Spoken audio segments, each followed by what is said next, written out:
Today on In Time Country Living, I work on planting a fruit tree using what is known as the Alan White method.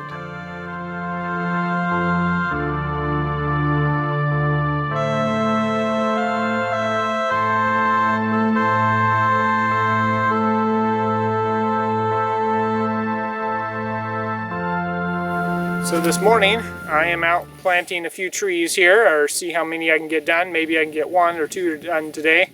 It's quite a process to do the job right. Last year I planted a bunch of little trees that I think were kind of root bound, and I think they may have suffered from that as well, but most of them, the graft part didn't survive, and a couple of the rootstocks didn't survive. So instead of repeating the process, I'm trying to do the job right the first time here, or the second time I guess you would say. So working on getting some large holes dug, and just want to show you a little bit of the process here. It's quite a job here. It depends on your soil type, of course, how much work it is to dig the hole, but that's just part of the process, to get down and get all the clay soil out of there and fill it up with organic matter and good topsoil for the tree to get a good established. And then once it's good and established, it can work its way out.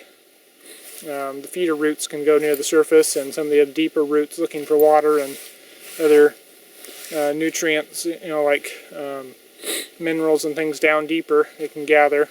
And when it's big enough, it can push through some of the more clay soil down there. So anyway, that's what I'm working on this morning.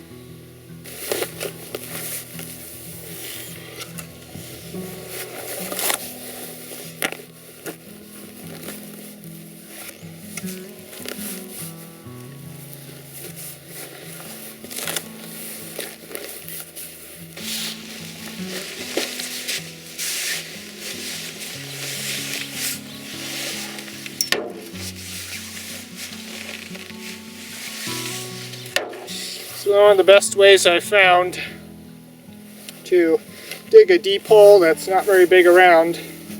The pick doesn't really work when you get down this deep. Trying to shove the shovel in vertically in this tough stuff is challenging.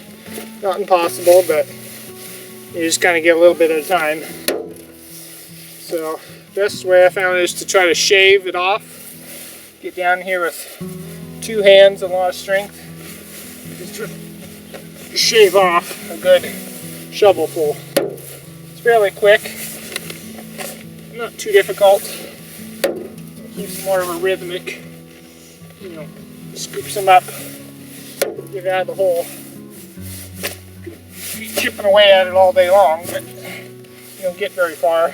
So just trying to work on continually moving stuff out. Seems to work pretty good. Work your day down on one side here, and then let's get cleaned out.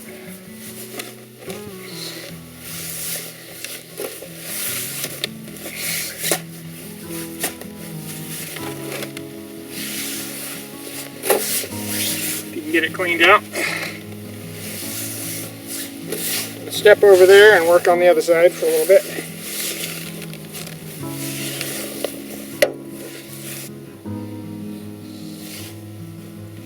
Right about here. So that's about 1 foot there. So almost to 2.5 feet. That's probably all the deeper I'll go. It's probably deep enough. 2.5 to 3 feet is sufficient for a tree.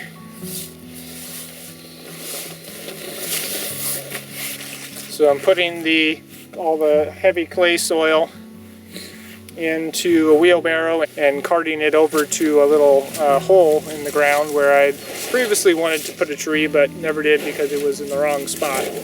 So I've been using that clay soil for cat litter for quite a while. So I just like, well, I'm developing more of it, so let's make use of it, and just once it dries out towards the end of the summer, or even halfway through the summer, gather it up, put it in bags, and then I have something for the rainy periods to hold me over. So Anyway, just getting it out of here. Okay, so best thing I found here, something that's expendable, I have quite a few of, is number 10 cans. So that's about a gallon's, well, a little less than a gallon's worth of air in the bottom of the hole. So I'm going to use one of those, turn it upside down here so the dirt won't fall in there and fill it up. Stick it down there in the middle, something like that, about like that. And then I'm going to put a bunch of, about a foot of organic matter in the bottom here, add in the topsoil, and then another more compost soil layer. So let's go do that.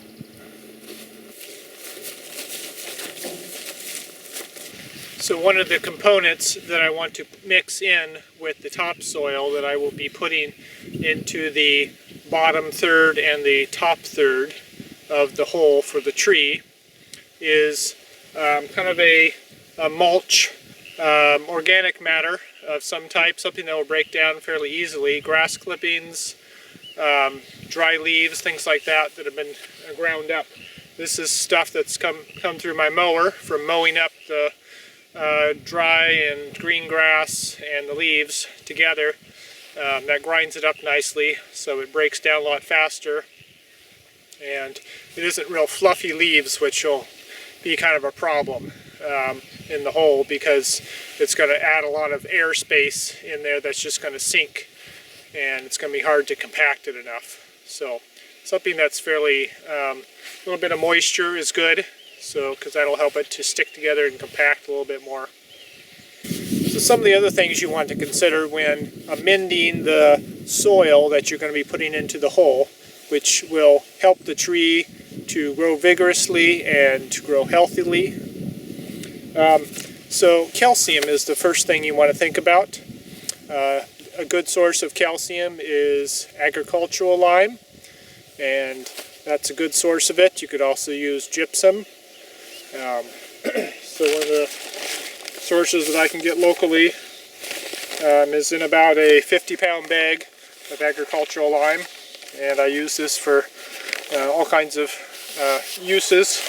But for tree planting, this works really well. It's very economical, and calcium is a very important nutrient when for plants and trees. So that will allow you to have high nutrient dense fruit that is produced by this tree, and it'll also give a lot of health and vigor, and also gives makes the fruit a lot sweeter as well.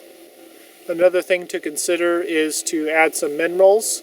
One of the easiest ways to do that, if you have a wood stove, is wood ash, because after the wood has been burned up, all the fibers have been broken down, and what you're left with is pretty much just minerals in there and other constituents in there. So that's a good free source if you're already burning your wood of minerals that you can use as an amendment. You could also use seawater or seawater solids, sea salt or something like that, something that has the full range of minerals in there. That could be beneficial too. And one of the nutrients that trees really appreciate is phosphorus. So a good natural source of that is rock phosphate. This is just a standard rock phosphate. So that's what I'll be using in the top half, or the top part of around where the feeder roots will be. You could also put it in the lower amended soil. I don't have very much of this left, and it's kind of expensive or so. So I'm just going to use it in the top portion where the tree can make use of it the most. So the next step is to prepare the soil that I'm going to be putting in the bottom of the hole. And this means just basically mixing in the things that I want in there, the amendments and the organic matter. So a good use of the sod that was taken off the top layer and all the roots mass is to use that in the bottom of the hole where it isn't going to be re-sprouting and trying to grow. and also adds a lot of organic matter in there, which I want in the bottom of the hole. So I'm going to use this pile here, which is a lot of the topsoil. Has a little bit of a clay in there, but that's another reason to put it near the bottom, get rid of it. It's not going to be such a problem, but this is full of roots and tops of grass and things like that. So this is a good source of soil to use in the bottom of the hole. I'll break this up a little bit here so I can mix it. And any small rocks here we'll save out for our rock layer. So now I'm going to add in the amendments, just sprinkle them on top here.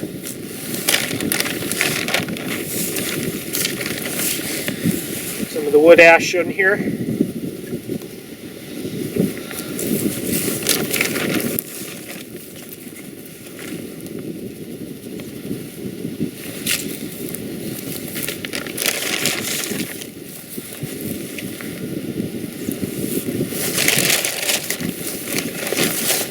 And we'll put in some of the lime.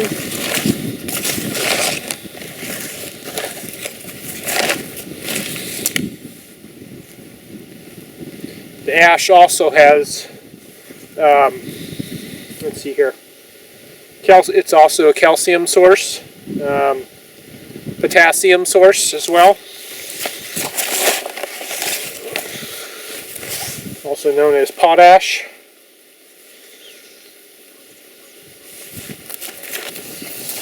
So now I'm just going to take my pitchfork or shovel or whatever you have to sort of mix it up a little bit here. It's going to be a little bit of a challenge with all the root mass in here.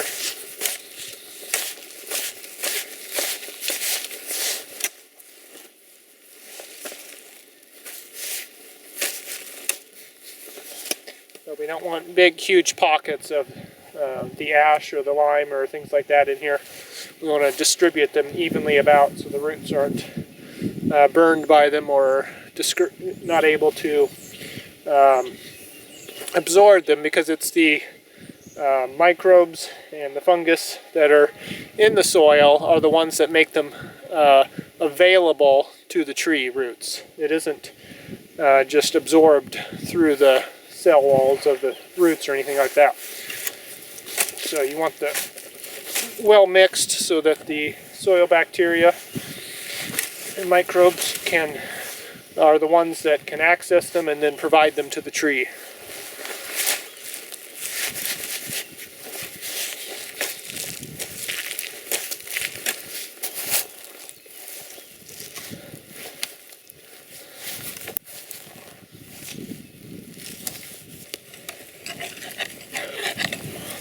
Every so often you kind of have to clean your shovel off, because otherwise you're just kind of rubbing. It won't go into the soil very well if there's clods of clay on there, things like that. So usually I try to get it cleaned off every so often so I'm not wasting my time trying to get it into where it needs to be.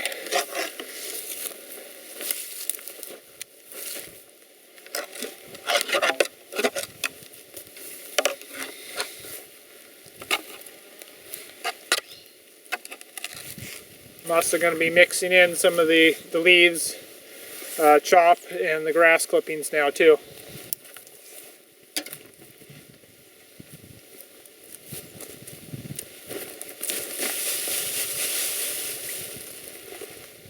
Don't really want too many sticks in there, stuff that won't break down when it's buried like that.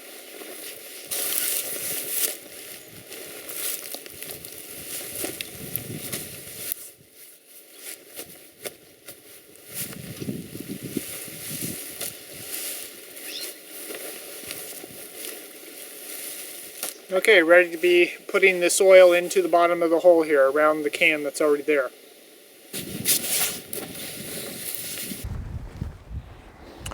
So now I'm going to start filling the hole and fill in around the can that's already in the hole there.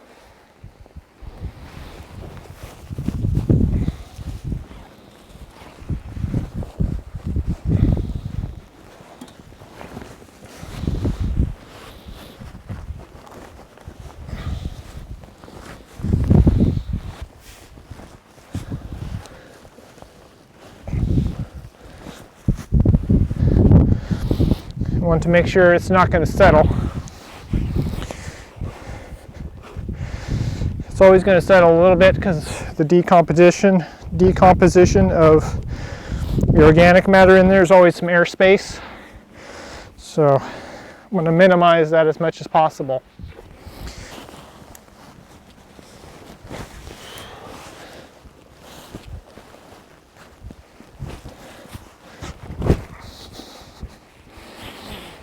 Okay, so now that we got that layer in, I want to do just a single layer of rocks, and the purpose of this is actually not for drainage or anything like that, or to keep the roots from going down into the soil below it, which we actually do want to do, but it's actually to create kind of a layering effect like a battery, and this affects the electrical conduction in the soil, and it allows there to be kind of a field of electricity, kind of like a big battery, and this will allow the tree to exchange the nutrients with the soil and the microbes around it much more easily, to have this battery effect in here. So that's kind of what we're doing with the rock layer here.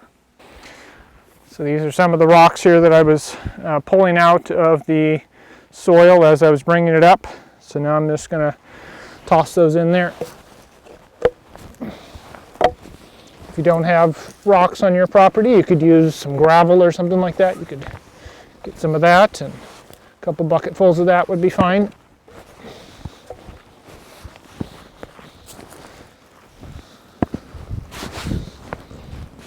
Okay, and I'll just get down in here and kind of spread these out a little bit more, so not all clumped together.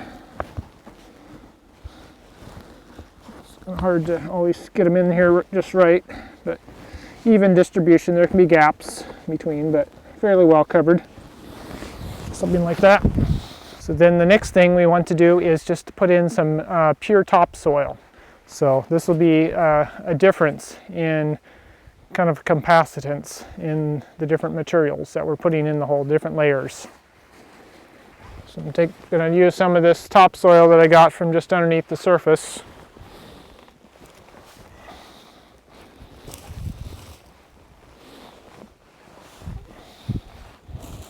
Also want to get it around the rocks so there isn't a bunch of little air gaps around there.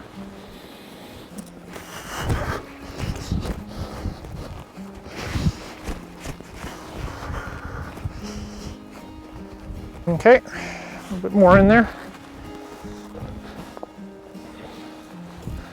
You can use your leg to help shovel, that way you're not using your arms quite so much. Just kind of prop against there and use your strong leg muscles to help move the soil.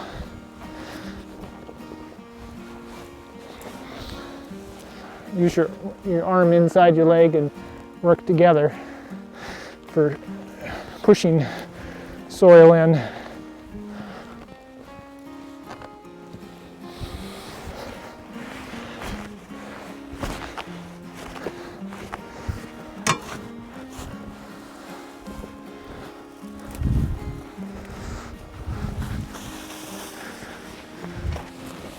Okay, I'm going to put in some of the lime.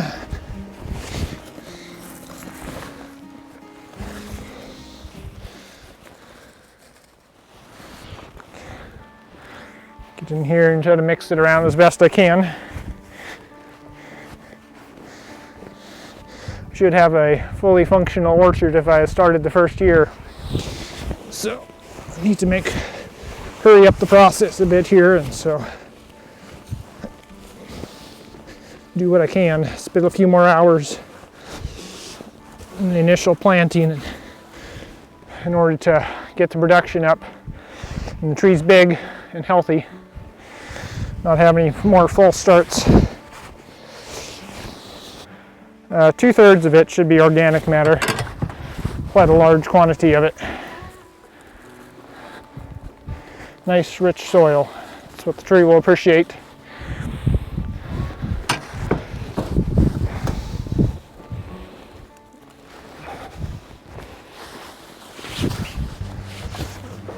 Let's get in here and mix it well. A little bit of a challenge, but I'll get it done.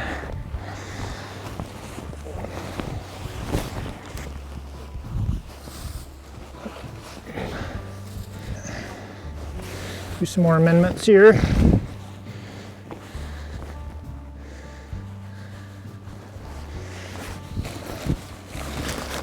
Start working in some of the rock phosphate.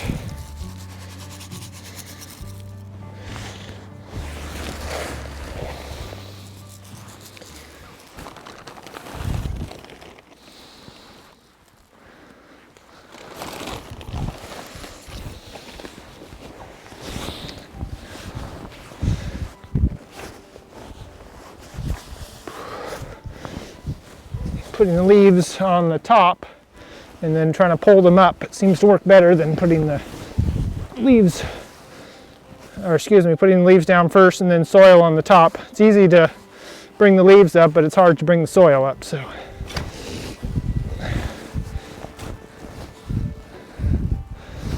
nice blackberry vines in here. You can tell what I was chopping, grinding up with my mower.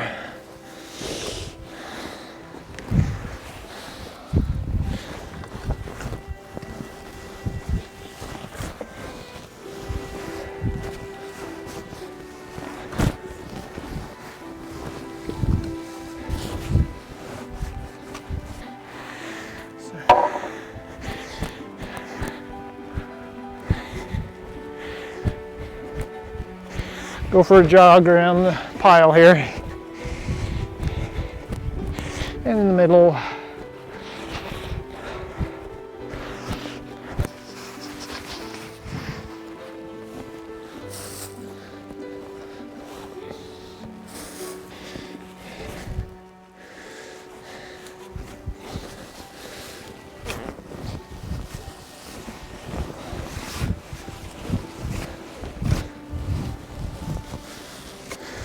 First, you always wonder where all the dirt's going to go, and then by the time you pack it down and keep adding, you realize you hardly have enough. So, of course, the most important part, well, actually, maybe not, but you also need a tree, don't you? So, these I found at the local Buy Mart here for about $13, so it's not too bad of a deal. I may be able to get some more for $10 at the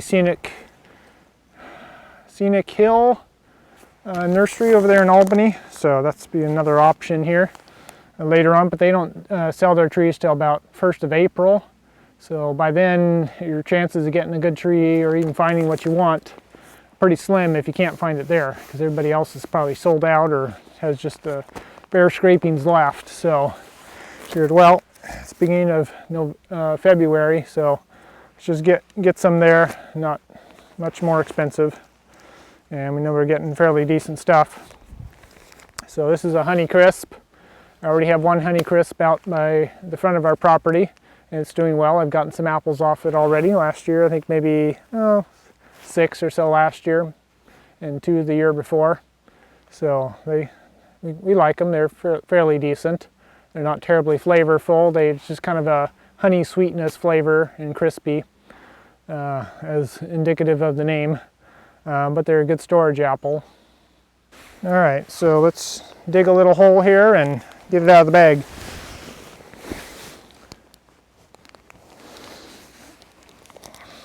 Keep on twisting it here. Hopefully it won't snap at the last minute, and then I'll have to get some pliers to actually get it the rest of the way undone. There, got it. Okay. Extract it out of there. It's just a cut, but yeah, I may need to cut it. We packed it in there tight. So I got a knife on me here. All right. Cut her open here. Nice sawdust in here. Okay. Be careful or it'll rip. So I want all this sawdust stuff on the top layer, not buried in here. So I want to get all that off of there. That's just what they stored in. Don't plant it in that stuff. It won't do well. I just like to actually wash this thing off a little bit, but so you don't get much roots with this. You can see what you get. Looks like it's probably been chopped. The taproot's been chopped, and some of the secondary roots have been chopped, but it should do okay. Graft looks nice and healthy. That's where the graft was right there. Probably a bud graft, so what they usually do, because that's the most efficient for a commercial operation, and then they chopped off the original rootstock there. I think this is a, let's see, what type of rootstock is this anyway? I think it's a semi-dwarf. What does it say here? Semi-dwarf, yeah. So I like the semi-dwarfs a little better because they're a little more vigorous. You get more fruit off of them in the end. You get a little bigger tree, which isn't bad. You can always cut it back, cut it to whatever size you want. So and it's nice to have a little vigorous, more vigorous rootstock than a dwarf. Okay, got myself a rock here. So this has helped spread the roots out. So plant him down there. And soil around there. See if we can get the roots all spread out. I don't know if he's going to sit up there or not. I'm going to bury that just a little bit deeper here. Yeah. Kind of gooey. Mine get my hands dirty usually, but I don't want this sticky stuff. Everything you touch then gets dirty. Okay. All right. So keep all the roots going out.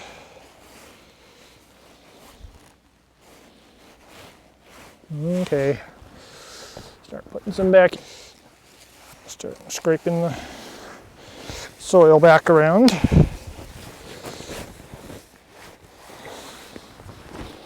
Remember, don't get all this sawdust in there. That would not be a good thing to get all that sawdust in there.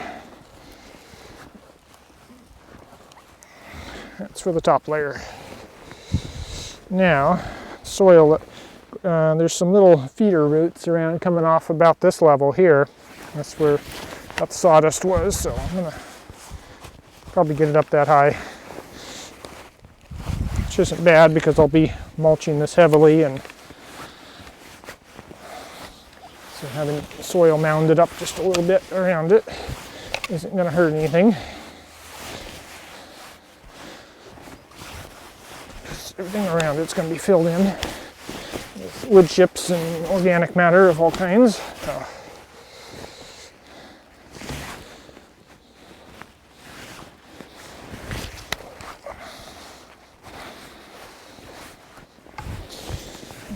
Carefully, don't stomp on it, just kind of pack it in. Want there to be air, but not too much. Okay, started out nice and straight, and it'll continue to grow straight. All right, there, how's that?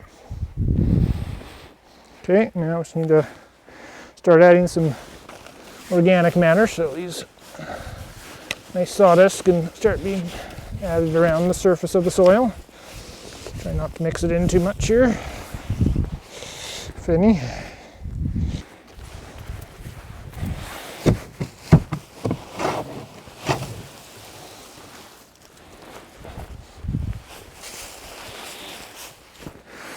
Kick it around here.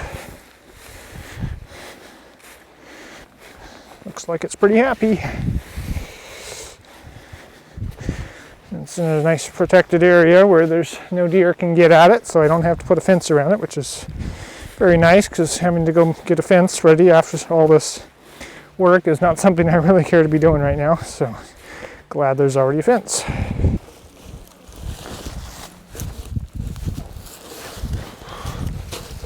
I'd like to get a bunch more wood chips hauled out here and try to just cover the whole area around here.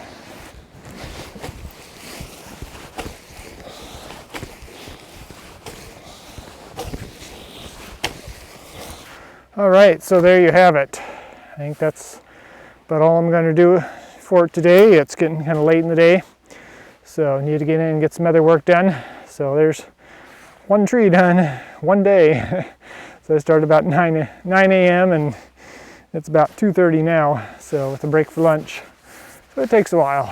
A lot of it's just the digging. Get that hole dug. Once that's done, and the rest of it's going to take another hour or so to get all the amendments together and mixed together and everything else put back in the hole. Of course, I've been doing this as I've been doing a video, so that can explain some of the time frame where I'm running around trying to adjust things. So anyway, I think it's a beneficial method. I got two and a half, 1 and 3. I didn't actually dig too deep of a hole, moderate, maybe a couple feet deep, 1.5 or something, not terribly deep. And it's doing fairly well. The other 2 are doing quite a bit. Well, I don't know if they're quite a bit better, but they're bearing, and I only got 1 plum off the plum tree last year, first one. They're all planted about the same time, so definitely helps with encouraging them to produce heavy yield sooner, and so I know that they're got a good nutrition in the soil and gonna do well in the future. So you can see here the size. This is a cherry tree, Montmorency, and so let's see here, how many years is it now? Must be like 4. It's about 4 years old. So yeah, it's produced since we bought it. Did very well. So it's got a good sized trunk on there, nice and healthy. I've had wood chips around it for most of its life. And then the other tree that I planted the Ellen White method is this one over here. This is a Golden Delicious, and it's about 4 years old or so. So it's produced apples for the last 2 years, I guess. This is going to be its 3rd year producing. So it's doing quite well. Nice thick trunk on there. It's probably almost about 3 to 3.5 inches in diameter. The trunk there, so been pruning it quite a bit here and getting it into shape. So it's doing quite well. And this Liberty, which I just kind of threw in the ground there, it's about a year younger and it's just not doing well. Mulching hasn't helped. Lots of wood chips and lots of mulch around it, but still it only produced like 2 apples yet last year. You can see it's pretty scrawny. It's 1.5 inches in diameter or something like that. And then this one I've had a lot of mulch on. Didn't dig it terribly deep, but so that's the prune over there. That's Brooks prune, or plum, however you want to say it. So it's got a good height on it. I chopped off the top. It was terribly high, so I brought it back down to size and trying to train it up to go out, but it's, as my dad said, prunes tend to go up, up, and they don't like to be out so much, so you have to kind of train it out. So I'm going to have to get some bricks or something on some wires or something like that and work on getting the limbs to be more down, going out a little bit more. The Bible talks about how we need to build our lives on a good foundation. And the story of the wise man and the foolish man is a good example of that. And the rock that Jesus said that we need to build our lives on is to hear the words of Christ and to do them. So it isn't just to absorb them, but to actually put them into practice. And that's like building on the rock, on a solid foundation. So that's kind of what we're doing here, is planting our trees on a solid foundation, on good stuff. Things we know that the soil beneath them is well put together, beneficial to the tree, and as we keep it watered over the summer, it should flourish and do well. That's all for today on In Time Country Living. Hope you learned something, and we'll give it a try this year to plant some fruit trees that will continue to produce for you. You can find more information about this planting method online. You can look up the Ellen White method of planting trees. So there's also a video on YouTube called Planting by the Blueprint that has a lot of detailed information on how to do this. And there's diagrams if you just planting by the blueprint or Ellen White method of planting. You look on Google Images, underneath that search, you should be able to find all kinds of diagrams that show the different layers. All right, well, have a great day, and I'll see you in the next video. Be sure to give me a thumbs up on this video if you like it. That helps other people to find it. And if you haven't, subscribe to my YouTube channel or like the Facebook page. Great. All right, see you guys later.